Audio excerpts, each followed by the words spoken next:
Hello everyone, I am Damayanti. Welcome to my YouTube channel. एवं मु आलोचना करी +3 4th सेमिस्टर एजुकेशन ऑनर्स।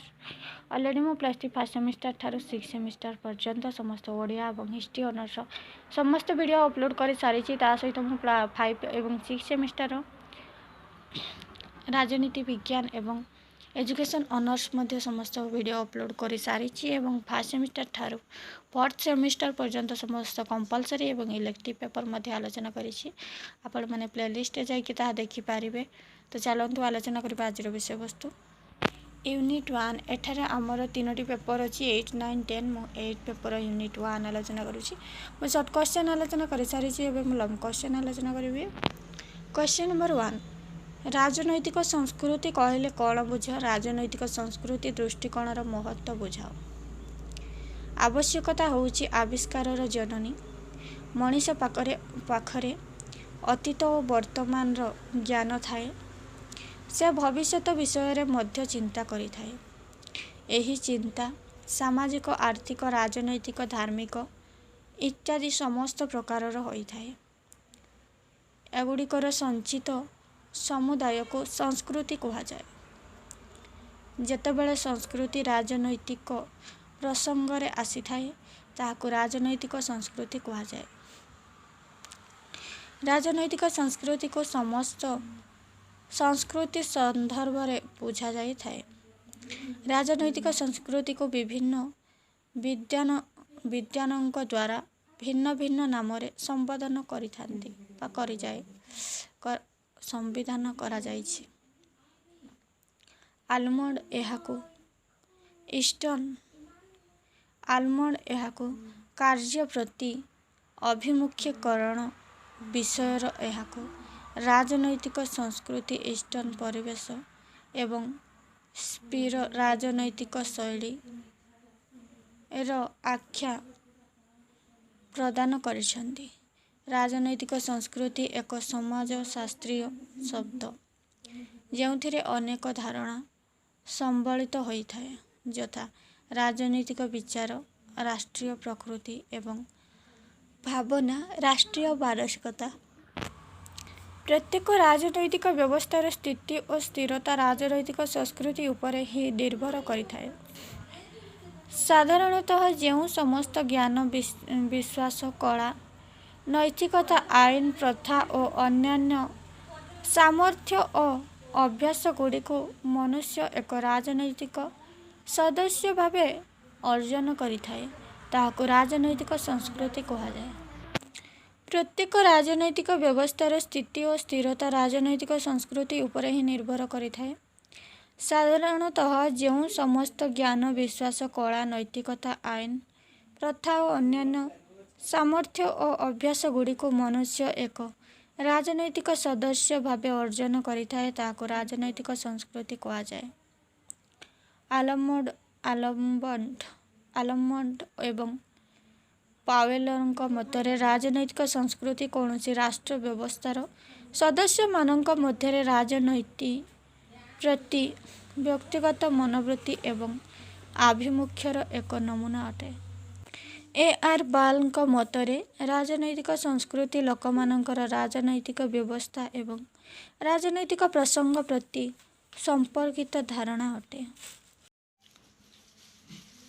ସିଜନି ଭବାରଙ୍କ ମତରେ ରାଜନୈତିକ ସଂସ୍କୃତି ବ୍ୟକ୍ତିର ବିଶ୍ୱାସ, ଅଭିବ୍ୟକ୍ତି, ପ୍ରତୀକ ଓ ମୂଲ୍ୟର ଏମିତି ଏକ ଧାରଣା ଅଟେ ଯାହାଦ୍ୱାରା ରାଜନୈତିକ କାର୍ଯ୍ୟର ପରିସ୍ଥିତି ଗୁଡ଼ିକର ଅର୍ଥ ମିଳିଥାଏ।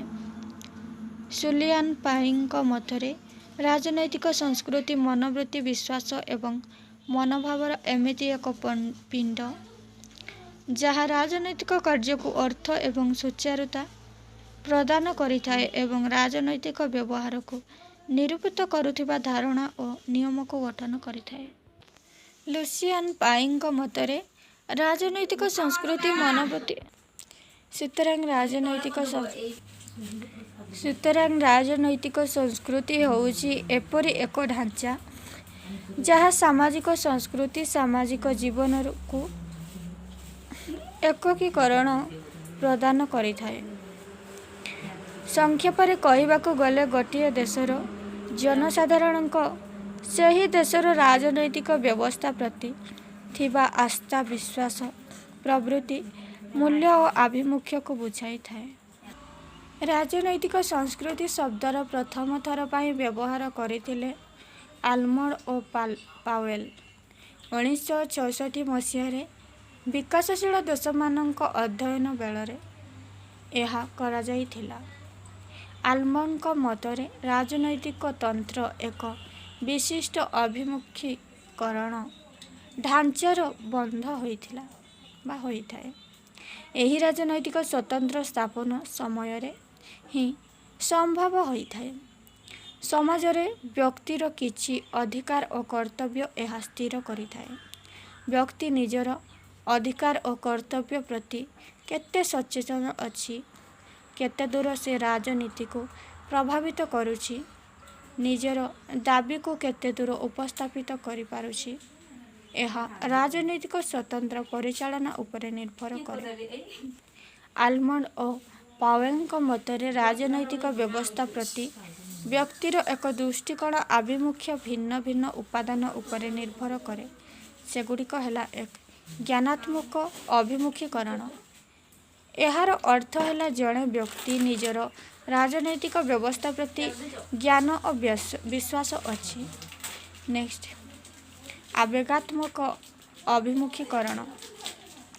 ଏହାର ସମ୍ପର୍କ ବ୍ୟକ୍ତିର ସେହି ଭାବନା ସହିତ ଜଡ଼ିତ ଯେଉଁଥିପାଇଁ ବ୍ୟକ୍ତି ରାଜନୈତିକ କାର୍ଯ୍ୟକଳାପ ଠାରୁ ଅଲଗା ରହେ ବା ସାମିଲ ହୁଏ, ପସନ୍ଦ କରେ କିମ୍ବା ପସନ୍ଦ କରେ ନାହିଁ।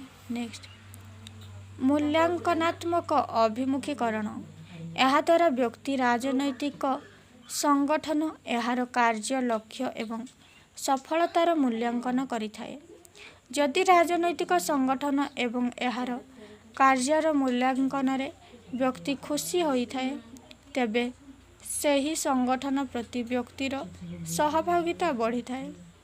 ଉପରୋକ୍ତ ଆଲୋଚନାରୁ ଏହା ସ୍ପଷ୍ଟ ହେଲା ଯେ ମନୁଷ୍ୟ ଏକ ସାମାଜିକ ଓ ରାଜନୈତିକ ପ୍ରାଣୀ। ଏହି ସମାଜରେ ବାସ କଲେ ମଧ୍ୟ ସେ ରାଜନୈତିକ କାର୍ଯ୍ୟକଳାପରୁ ମୁକ୍ତ ରହେ ନାହିଁ।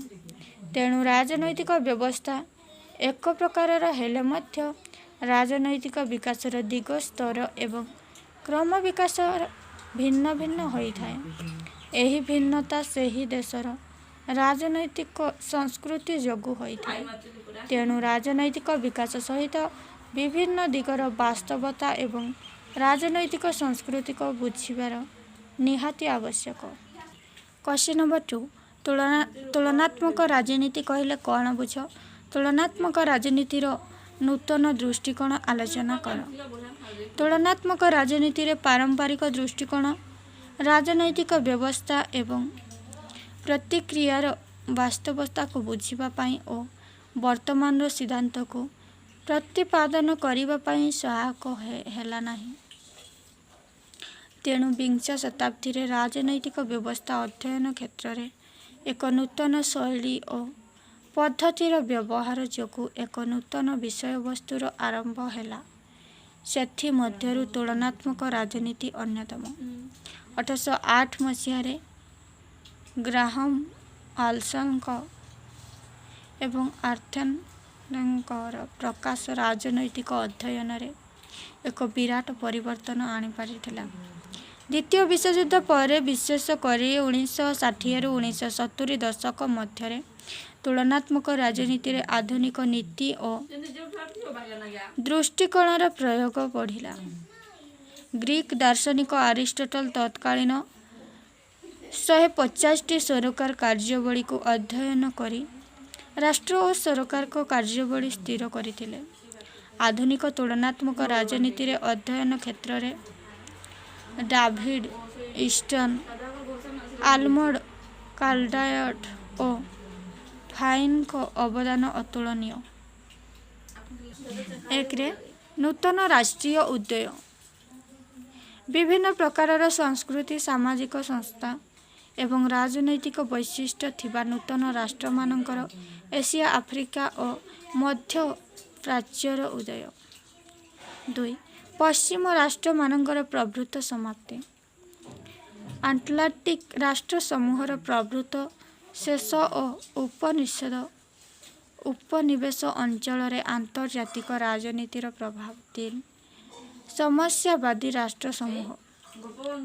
ସମସ୍ୟାବାଦୀ ରାଷ୍ଟ୍ରସମୂହର ରାଜନୈତିକ ବ୍ୟବସ୍ଥା ଏକ ସାମାଜିକ ଢାଞ୍ଚା ଅନ୍ତର୍ଗତ ବ୍ୟବସ୍ଥାକୁ ବଦଳାଇବା ସଂଘର୍ଷରେ ଏକ ଶକ୍ତିଶାଳୀ ପ୍ରତିଯୋଗୀ ରୂପେ ଉଦ୍ଭବ ହେବ। ନୂଆ ଦୃଷ୍ଟିକୋଣ ରାଜନୈତିକ ସଂସ୍ଥା ପ୍ରକ୍ରିୟା ଓ ବ୍ୟବହାରର ମୂଳକୁ ଯାଇ ସେଗୁଡ଼ିକ ବୁଝିବାକୁ ଚେଷ୍ଟା କରି ଆସୁଥିବାରୁ ତୁଳନାତ୍ମକ ରାଜନୀତି ଅଧିକ ବ୍ୟବସ୍ଥିତ ଓ ବୈଜ୍ଞାନିକ ଅଟେ। ତୁଳନାତ୍ମକ ରାଜନୀତି ଅଧ୍ୟୟନ ପାଇଁ ଦୁଇଟି ନୂତନ ଦୃଷ୍ଟିକୋଣ ଯଥା ରାଜନୈତିକ ସଂସ୍କୃତି ଏବଂ ନବସଂସ୍ଥାବାଦ ସମ୍ପର୍କରେ ସବିଶେଷ ନିମ୍ନୋକ୍ତ ମତେ ଆଲୋଚନା କରାଗଲା। 1. ରାଜନୈତିକ ସଂସ୍କୃତି। ରାଜନୈତିକ ସଂସ୍କୃତି ସାଧାରଣତଃ ସଂସ୍କୃତିର ଏକ ଉପଭାଗ। ରାଜନୈତିକ ସଂସ୍କୃତି ହେଉଛି ଗୋଟିଏ ରାଜନୈତିକ ବ୍ୟବସ୍ଥାରେ ରାଜନୀତି ପ୍ରତି ଜନସାଧାରଣଙ୍କର ଚିନ୍ତା, ଭାବନା, ବିଶ୍ୱାସ ଓ ଉତ୍କଣ୍ଠା ଏକ ସମଷ୍ଟି। ରାଜନୈତିକ ଜୀବନରେ ଥିବା ମୂଲ୍ୟବୋଧ ଓ ମାନ ସହିତ ଏହା ସଂଶ୍ଳିଷ୍ଟ। ଏହା ରାଜନୈତିକ ଜଗତକୁ ଏକ ଅର୍ଥ ପ୍ରଦାନ କରିଥାଏ ଯାହା ସାମାଜିକ ସଂସ୍କୃତି ଓ ସାମାଜିକ ଜୀବନକୁ ଏକୀକରଣ ପ୍ରଦାନ କରିଥାଏ। ବ୍ୟକ୍ତିଗତ ଚିନ୍ତାଧାରା, ରାଜନୈତିକ ମୂଲ୍ୟବୋଧ, ରାଜନୈତିକ ବିଶ୍ୱାସ ଓ ଭାବପ୍ରବଣ ମନୋଭାବ ଆଦି ଉପାଦାନକୁ ନେଇ ରାଜନୈତିକ ବ୍ୟବସ୍ଥା ହୋଇଥାଏ। ନେକ୍ସଟ, ନବସଂସ୍ଥାବାଦ। 1960 ଦଶକରେ ତୁଳନାତ୍ମକ ରାଜନୀତିରେ ଏକ ନୂତନ ଦୃଷ୍ଟିକୋଣର ଅଭ୍ୟୁଦୟ ହୋଇଥିଲା ଯାହାର ନାମ ନବସଂସ୍ଥାବାଦ। ତୁଳନାତ୍ମକ ରାଜନୀତିରେ ନବସଂସ୍ଥାବାଦୀ ଦୃଷ୍ଟିକୋଣ ଅନ୍ତର୍ଗତ ରାଜନୀତିକ ସଂସ୍ଥାଗୁଡ଼ିକର ଗଭୀର ବିଶ୍ଳେଷଣ କରାଯାଇଥାଏ। ନବସଂସ୍ଥାବାଦ ଔପଚାରିକ ଏବଂ ବୌଦ୍ଧିକ ସଂସ୍ଥାମାନଙ୍କ ସହିତ ସିଦ୍ଧାନ୍ତ ନିର୍ଣ୍ଣୟ ପାଇଁ ନବସଂସ୍ଥାବାଦ ଆନ୍ତଃବିଷୟ ଦୃଷ୍ଟିକୋଣ ଅବଲମ୍ବନ କରେ। ଏହା ବୈଜ୍ଞାନିକ ପଦ୍ଧତି ଉପରେ ଗୁରୁତ୍ୱ ପ୍ରଦାନ କରିବା ସହିତ ବିଶ୍ଳେଷଣ ଓ ବ୍ୟାଖ୍ୟା ଉପରେ ଗୁରୁତ୍ୱାରୋପ କରିଥାଏ। ନବସଂସ୍ଥାବାଦମାନଙ୍କ ମତରେ ସଂସ୍ଥାଗୁଡ଼ିକ କେବଳ ବ୍ୟକ୍ତି ଓ ସାମାଜିକ ପରିବେଶକୁ ପ୍ରଭାବିତ କରେ ନାହିଁ ବରଂ ସାମାଜିକ ବାତାବରଣ, ବ୍ୟବହାର ଓ ପରମ୍ପରା ମଧ୍ୟ ସଂସ୍ଥାର କାର୍ଯ୍ୟକଳାପ ଓ ବ୍ୟବହାରକୁ ସମାନ ଭାବରେ ପ୍ରତିଭାତ କରିଥାଏ। ନବସଂସ୍ଥାମାନ ଦୃଷ୍ଟିକୋଣ ନବସଂସ୍ଥାତ୍ମକ ଦୃଷ୍ଟିକୋଣ କେବଳ ବୌଦ୍ଧିକ ସଂସ୍ଥାମାନଙ୍କର ଅଧ୍ୟୟନ ଉପରେ ଗୁରୁତ୍ୱ ନ ଦେଇ ସଂସ୍ଥାମାନଙ୍କର ମାନବୀୟ, ସାମାଜିକ ଓ ଚୟନାତ୍ମକ ଦିଗ ଉପରେ ବିଶ୍ଳେଷଣାତ୍ମକ ଅଧ୍ୟୟନ କରିଥାଏ। ଏହା ସମ୍ବିଧାନର ଢାଞ୍ଚା ବଦଳାଇବାରେ ସମ୍ପୂର୍ଣ୍ଣ ରାଜନୈତିକ ପ୍ରଣାଳୀ ଉପରେ ଗୁରୁତ୍ୱ ଦେଇଥାଏ। ପ୍ରାରମ୍ଭିକ ପର୍ଯ୍ୟାୟରେ ତୁଳନାତ୍ମକ ରାଜନୀତିର ଅଧ୍ୟୟନ ପାଇଁ ପାରମ୍ପରିକ ପଦ୍ଧତିର ଅବଲମ୍ବନ କରିଥିଲା। ମାତ୍ର ପରିବର୍ତ୍ତିତ ପରିସ୍ଥିତିରେ ତୁଳନାତ୍ମକ ରାଜନୀତିର ବାସ୍ତବିକକୁ ବୁଝିବା କଷ୍ଟସାଧ୍ୟ ହେଲା ଏବଂ ଏହାଦ୍ୱାରା ଆଧୁନିକ ସିଦ୍ଧାନ୍ତକୁ ପ୍ରତିପାଦନ କରିବା ମଧ୍ୟ ସମ୍ଭବପର ହେଲା ନାହିଁ। ତେଣୁ ରାଜନୈତିକ ସଂସ୍ଥା, ଅନୁଷ୍ଠାନ, ରାଜନୈତିକ ବ୍ୟବହାର ତୁଳନାତ୍ମକ ଅଧ୍ୟୟନକୁ ବିଜ୍ଞାନସମ୍ମତ କରିବା ପାଇଁ ରାଜନୀତି ବିଶାରଦମାନେ ଏହି ନୂତନ ଦୃଷ୍ଟିଭଙ୍ଗୀ ପ୍ରୟୋଗ କରିଥିଲେ। ଏହି ନୂତନ ଦୃଷ୍ଟିଭଙ୍ଗୀ ଯୋଗୁଁ ବର୍ତ୍ତମାନ ରାଜନୈତିକ ପ୍ରକ୍ରିୟାର ବାସ୍ତବିକତାକୁ ବୁଝିବା ସହିତ ବର୍ତ୍ତମାନର ସିଦ୍ଧାନ୍ତକୁ ପ୍ରତିପାଦନ କରିବା ପାଇଁ ସହାୟକ ହୋଇଥିଲା। ବର୍ତ୍ତମାନ ଅଣସରକାରୀ ସାମାଜିକ ଗୋଷ୍ଠୀ ରାଜନୈତିକ ପ୍ରକ୍ରିୟା ଏବଂ ରାଜନୀତିକୁ ପ୍ରଭାବିତ କରୁଥିବା ବ୍ୟବହାର ଉପରେ ଗୁରୁତ୍ୱ ପ୍ରଦାନ କରାଯାଇଛି। ବିଶ୍ୱର ପ୍ରମୁଖ ଶାସନ ବ୍ୟବସ୍ଥା, ସରକାରୀ ଅନୁଷ୍ଠାନ, ସେମାନଙ୍କର କାର୍ଯ୍ୟକଳାପ ଓ ଆଚରଣ ସମ୍ବନ୍ଧୀୟ ଅଧ୍ୟୟନ କରାଯାଇଛି। ବିଭିନ୍ନ ରାଜନୈତିକ ବ୍ୟବସ୍ଥାର ସୁଗୁଣ ଓ ଦୁର୍ଗୁଣକୁ ସମୀକ୍ଷା କରି ଏକ ନିର୍ଦ୍ଦିଷ୍ଟ ସିଦ୍ଧାନ୍ତରେ ଉପନୀତ ହେବାକୁ ହେଉଛି ଯାହାକି ତୁଳନାତ୍ମକ ରାଜନୀତିର ଏକ ମୁଖ୍ୟ ବିଷୟବସ୍ତୁ ଭାବରେ ପରିଗଣିତ ହେଉଛି। क्वेश्चन नंबर 3 राजनैतिक संस्कृतिर अर्थ कौन एवं एहार प्रकारभेद वर्णना कर। राजनीतिक संस्कृति एक राजनैतिक व्यवस्थार लोकमानंकर चिंता भावना विश्वास और मनोवृत्तिर एक समष्टि। यह राजनैतिक आभिमुख्य को बुझाई थाए।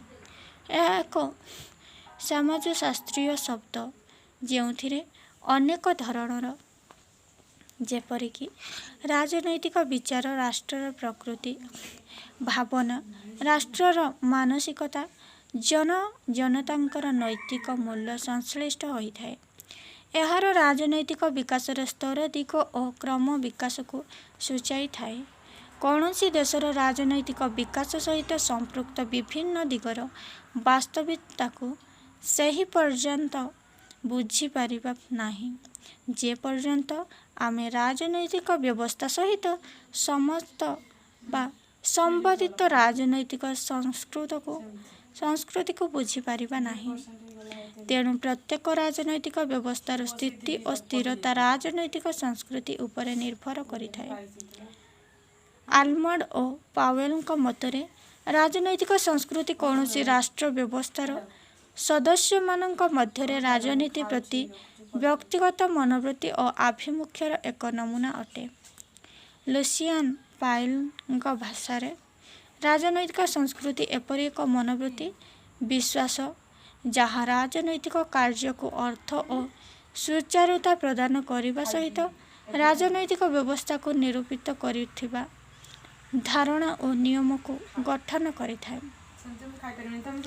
ସିଡନୀ ଭବାଙ୍କ ମତରେ ରାଜନୈତିକ ସଂସ୍କୃତି ବ୍ୟକ୍ତିର ବିଶ୍ୱାସ ଅଭିବ୍ୟକ୍ତ ପ୍ରତୀକ ଓ ମୂଲ୍ୟର ଏପରି ଏକ ଧାରଣା ଯାହାଦ୍ୱାରା ରାଜନୈତିକ କାର୍ଯ୍ୟର ପରିସ୍ଥିତି ଗୁଡ଼ିକର ଅର୍ଥ ମିଳିଥାଏ।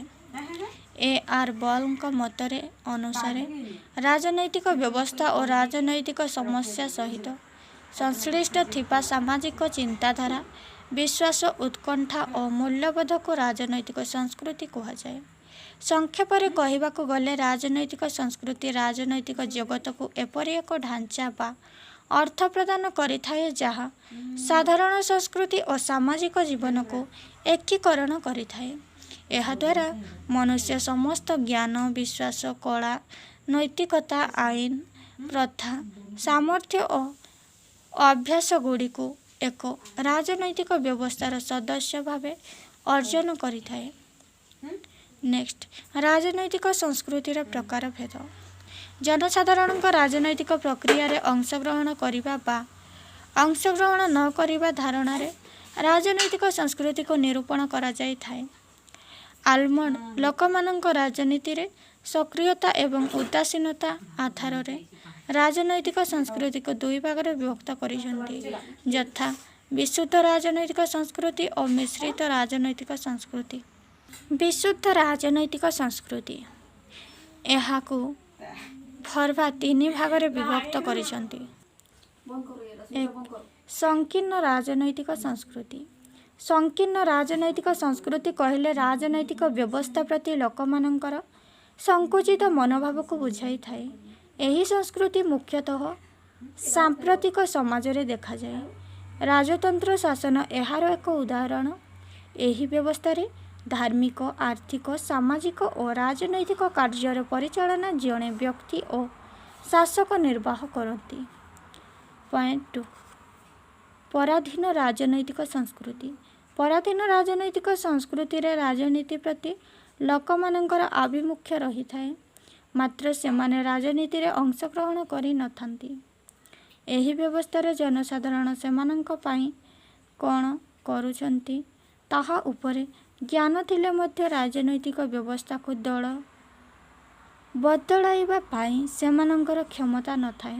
ତେଣୁ ସେମାନେ ପ୍ରଚଳିତ ରାଜନୀତି ଓ ପରମ୍ପରାକୁ ଗ୍ରହଣ କରିଥାନ୍ତି। ନେକ୍ସଟ ସହଭାଗୀ ରାଜନୈତିକ ସଂସ୍କୃତି। ଯେଉଁ ଗଣତାନ୍ତ୍ରିକ ବ୍ୟବସ୍ଥାରେ ଜନସାଧାରଣ ରାଜନୀତିରେ ସକ୍ରିୟ ଭାବରେ ଅଂଶଗ୍ରହଣ କରନ୍ତି ତାହାକୁ ଅଂଶୀଦାରୀ ରାଜନୈତିକ ସଂସ୍କୃତି କୁହାଯାଏ। ଏଠାରେ ଜନସାଧାରଣ ରାଜନୈତିକ ନିଷ୍ପତ୍ତି ନିର୍ମାଣରେ ଭାଗ ନେଇଥାନ୍ତି। ସେମାନେ ରାଜନୀତିରେ ସକ୍ରିୟ ଅଂଶଗ୍ରହଣ କରିବା ସହିତ ପ୍ରଚଳିତ ରାଜନୀତି ସେମାନଙ୍କର ମୂଲ୍ୟବାନ ଚିନ୍ତାଧାରା ଦ୍ୱାରା ପ୍ରଭାବିତ ହୋଇଥାଏ। ଖ ମିଶ୍ରିତ ରାଜନୈତିକ ସଂସ୍କୃତି। ରାଜନୈତିକ ସଂସ୍କୃତି ଉପରୋକ୍ତ ତିନୋଟି ଶ୍ରେଣୀରେ ବିଭକ୍ତ ହୋଇଥାଏ। ଯେକୌଣସି ରାଷ୍ଟ୍ରରେ ଏକ ନିର୍ଦ୍ଦିଷ୍ଟ ସଂସ୍କୃତି ପରିଲକ୍ଷିତ ହୋଇନଥାଏ। ଏହାର କାରଣ ହେଉଛି କୌଣସି ରାଷ୍ଟ୍ରର ଜନସାଧାରଣ ସର୍ବଦା ଏକାଭଳି ଆଚରଣ ପ୍ରଦର୍ଶନ କରିନଥାନ୍ତି। ଏକ ସଂକୀର୍ଣ୍ଣ ଆଜ୍ଞାନୁବର୍ତ୍ତୀ ରାଜନୈତିକ ସଂସ୍କୃତି।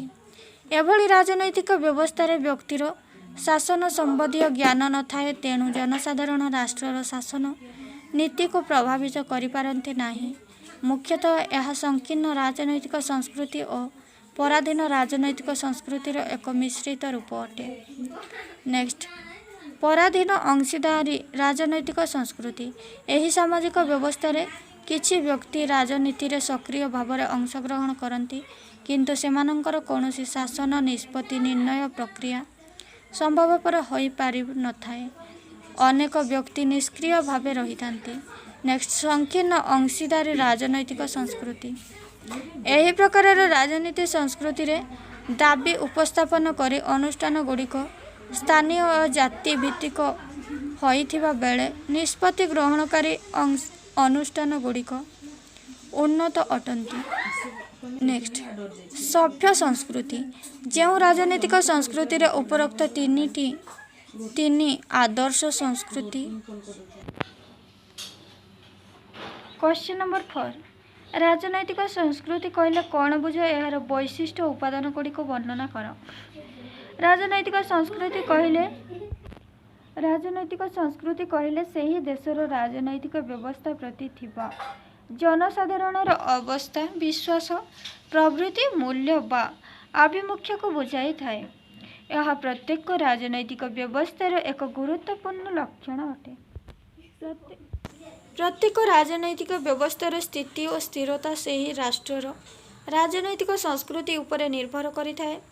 ଏହା ରାଜନୈତିକ ବ୍ୟବସ୍ଥା ଥିବା ଜନସାଧାରଣଙ୍କ ଚିନ୍ତା, ଭାବନା, ବିଶ୍ୱାସ ଓ ଉତ୍କଣ୍ଠାର ଏକ ସମଷ୍ଟି। ସଂସ୍କୃତି ସମାଜ ସହିତ ସଂଶ୍ଳିଷ୍ଟ ହୋଇଥିବା ବେଳେ ରାଜନୈତିକ ସଂସ୍କୃତି ରାଜନୈତିକ ବ୍ୟବସ୍ଥା ସହିତ ସଂଶ୍ଳିଷ୍ଟ। ତେଣୁ ରାଜନୈତିକ ସଂସ୍କୃତିକୁ ସାଧାରଣ ସଂସ୍କୃତିର ଏକ ଉପଭାଗ ଭାବରେ ବିବେଚନା କରାଯାଏ। ରାଜନୈତିକ ସଂସ୍କୃତିକୁ ବୁଝିବା ପାଇଁ ଏହାର ବୈଶିଷ୍ଟ୍ୟଗୁଡ଼ିକୁ ବୁଝିବା ନିହାତି ଆବଶ୍ୟକ। ରାଜନୈତିକ ସଂସ୍କୃତି ଉତ୍ତମ ରାଜନୈତିକ ବ୍ୟବସ୍ଥାର ପାଇଁ ପ୍ରଚୋଦିତ କରିଥାନ୍ତି। ନିମ୍ନରେ ରାଜନୈତିକ ସଂସ୍କୃତିର ବୈଶିଷ୍ଟ୍ୟଗୁଡ଼ିକ ପ୍ରଦାନ କରାଗଲା। 1. ରାଜନୈତିକ ସଂସ୍କୃତି ଏକ ନୈତିକ ଧାରଣା। ରାଜନୈତିକ ସଂସ୍କୃତିର ମୂଳ ଭିତ୍ତି ବ୍ୟକ୍ତି, ସମାଜ, ରାଜନୈତିକ ମୂଲ୍ୟ ଓ ବିଶ୍ୱାସ ଅଟେ। ଏହି ମୂଲ୍ୟ ଓ ବିଶ୍ୱାସ ନୈତିକ ଧାରଣାର ଅଂଶବିଶେଷ, ଯାହାର କି ସ୍ପଷ୍ଟ ସୂଚନା ନଥାଏ, ତେଣୁ ଏହାକୁ କେବଳ ଅନୁଭବ କରିହୁଏ ଓ ବୁଝିହୁଏ। ନେକ୍ସଟ, ରାଜନୈତିକ ସଂସ୍କୃତି ଅନେକ ତତ୍ତ୍ୱର ସାମୂହିକ ଓ ସମନ୍ୱିତ ରୂପ। ରାଜନୈତିକ ସଂସ୍କୃତି ସାଧାରଣ ସଂସ୍କୃତିର ଏକ ଅଙ୍ଗ ଅଟେ। ସାଧାରଣ ସଂସ୍କୃତି ଭଳି ଅନେକ ତତ୍ତ୍ୱର ସାମୂହିକ ଓ ସମନ୍ୱିତ ରୂପ ଅଟେ। ରାଜନୈତିକ ସଂସ୍କୃତିରେ ଇତିହାସ, ଭୌଗୋଳିକ ପରିସ୍ଥିତି, ସାମାଜିକ ସଂସ୍କୃତି, ବିଚାରଧାରା, ରାଜନୈତିକ ବ୍ୟବସ୍ଥା ଆଦି ସ୍ଥାନ ପାଇଥାଏ। ନେକ୍ସଟ, ରାଜନୈତିକ ସଂସ୍କୃତିର ଗତିଶୀଳତା।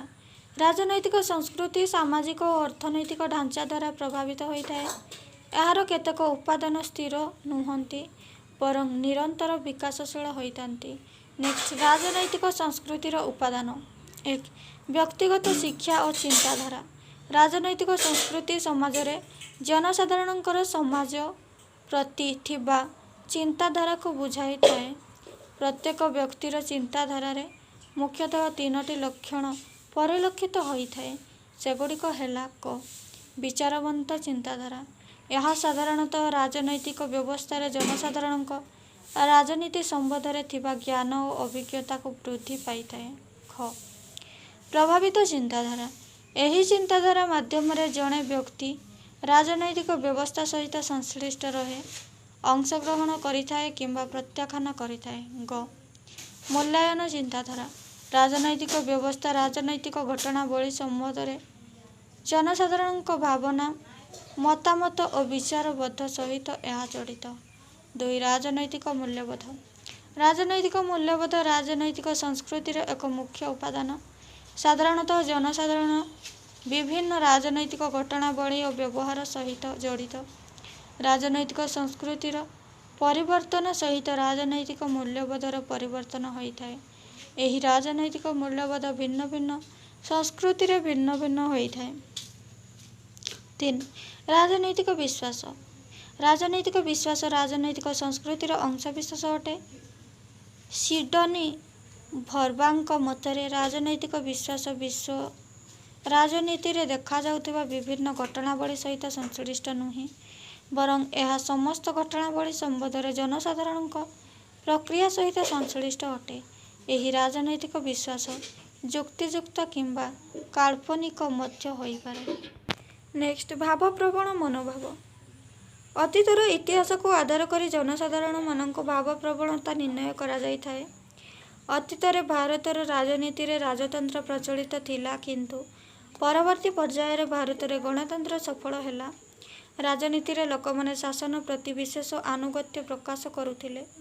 ପରେ ରାଜତନ୍ତ୍ର ଗଣତନ୍ତ୍ରରେ ପରିବର୍ତ୍ତନ ହେବାରୁ ଜନସାଧାରଣ ସ୍ୱତଃସ୍ଫୂର୍ତ୍ତ ଭାବେ ଗଣତନ୍ତ୍ର ବ୍ୟବସ୍ଥାରେ ଶାସନ ପ୍ରତି ଆନୁଗତ୍ୟ ପ୍ରକାଶ କଲେ। ଏହା ଫଳରେ କି ଭାବରେ ଗଣତନ୍ତ୍ର ସଫଳତା ହାସଲ କରିପାରିଛି। କ୍ୱେଶ୍ଚନ୍ ନମ୍ବର 5 ରାଜନୈତିକ ସଂସ୍କୃତି କହିଲେ କ'ଣ ବୁଝ? ଆଧୁନିକ ରାଷ୍ଟ୍ର ନିର୍ମାଣରେ ଏହାର ଗୁରୁତ୍ୱ ଓ କାର୍ଯ୍ୟ ପ୍ରତିପାଦନ କର। ପ୍ରତ୍ୟେକ ରାଜନୈତିକ ବ୍ୟବସ୍ଥାର ରାଜନୈତିକ ସଂସ୍କୃତି ହେଉଛି ଏକ ଗୁରୁତ୍ୱପୂର୍ଣ୍ଣ ଅଙ୍ଗ। ଯେତେବେଳେ ସଂସ୍କୃତି ରାଜନୈତିକ ପ୍ରସଙ୍ଗରେ ଆସିଥାଏ, ତାକୁ ରାଜନୈତିକ ସଂସ୍କୃତି କୁହାଯାଏ। ମୁଖ୍ୟତଃ କହିବାକୁ ଗଲେ ଏହା ଏକ ସମାଜଶାସ୍ତ୍ରୀୟ ଶବ୍ଦ, ଯେଉଁଥିରେ ଅନେକ ଧରଣର ଯଥା ରାଜନୈତିକ ବିଚାର, ରାଷ୍ଟ୍ରୀୟ ପ୍ରକୃତି ଓ ଭାବନା, ରାଷ୍ଟ୍ରୀୟ ମାନସିକତା ଓ ଜନତାମାନଙ୍କର ନୈତିକ ମୂଲ୍ୟ ସମ୍ମିଳିତ ହୋଇ ରହିଥାଏ। ପ୍ରତ୍ୟେକ ରାଜନୈତିକ ବ୍ୟବସ୍ଥାର ସ୍ଥିତି ଓ ସ୍ଥିରତା ରାଜନୈତିକ ସଂସ୍କୃତି ଉପରେ ନିର୍ଭର କରିଥାଏ। ନେକ୍ସଟ ଆଲମଣ୍ଡ ଓ ପାୱେଲଙ୍କ ମତ। ରାଜନୈତିକ ସଂସ୍କୃତି କୌଣସି ରାଷ୍ଟ୍ର ବ୍ୟବସ୍ଥାର ସଦସ୍ୟମାନଙ୍କ ମଧ୍ୟରେ ରାଜନୀତି ପ୍ରତି ବ୍ୟକ୍ତିଗତ ମନୋବୃତ୍ତି ଓ ଆଭିମୁଖ୍ୟର ନମୁନା ଅଟେ। ଏ.ଆର୍. ବାଲ୍ଙ୍କ ଭାଷାରେ ରାଜନୈତିକ ବ୍ୟବସ୍ଥା ଓ ରାଜନୈତିକ ସମସ୍ୟା ସହିତ ସଂଶ୍ଳିଷ୍ଟ ଥିବା ସାମାଜିକ ଚିନ୍ତାଧାରା, ଉତ୍କଣ୍ଠା ଓ ମୂଲ୍ୟବୋଧକୁ ରାଜନୈତିକ ସଂସ୍କୃତି କୁହାଯାଏ। ନେକ୍ସଟ ସିଡନୀ ଭର୍ବାଙ୍କ ମତରେ ରାଜନୈତିକ ସଂସ୍କୃତି ବ୍ୟକ୍ତିର ବିଶ୍ୱାସ, ଅଭିବ୍ୟକ୍ତି, ପ୍ରତୀକ ଓ ମୂଲ୍ୟର ଏମିତି ଏକ ଧାରଣା, ଯାହାର ରାଜନୈତିକ କାର୍ଯ୍ୟର ପରିସ୍ଥିତିମାନଙ୍କର ଅର୍ଥ ମିଳିଥାଏ।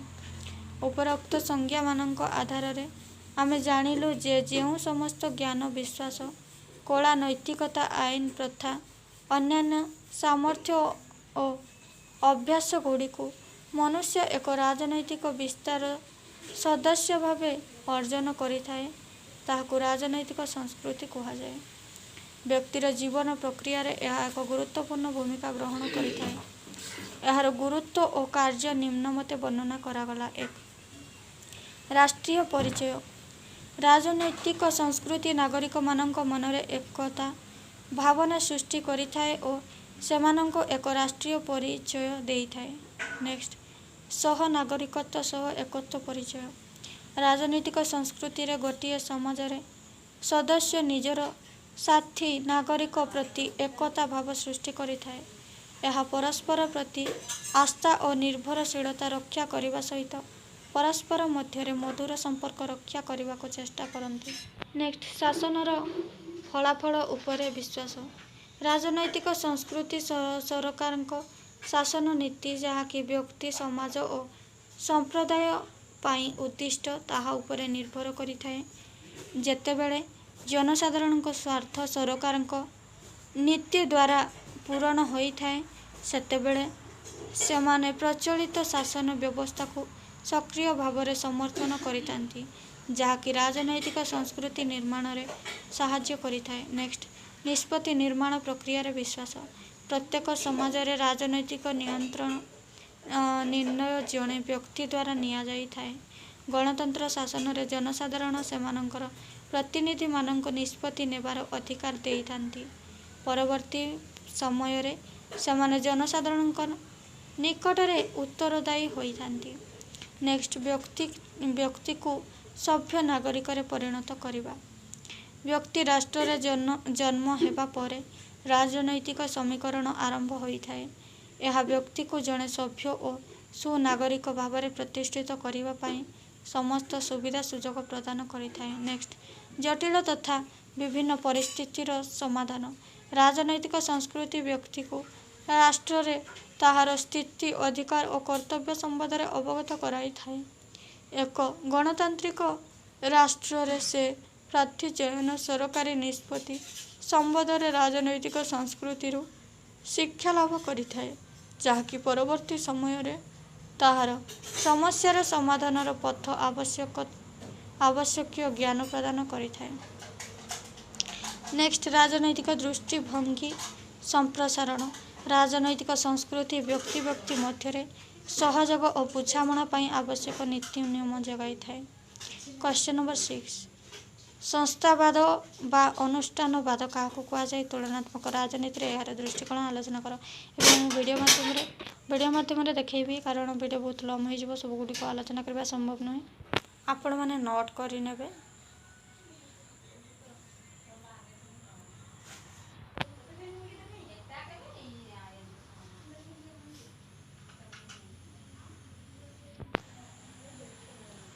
Question number 7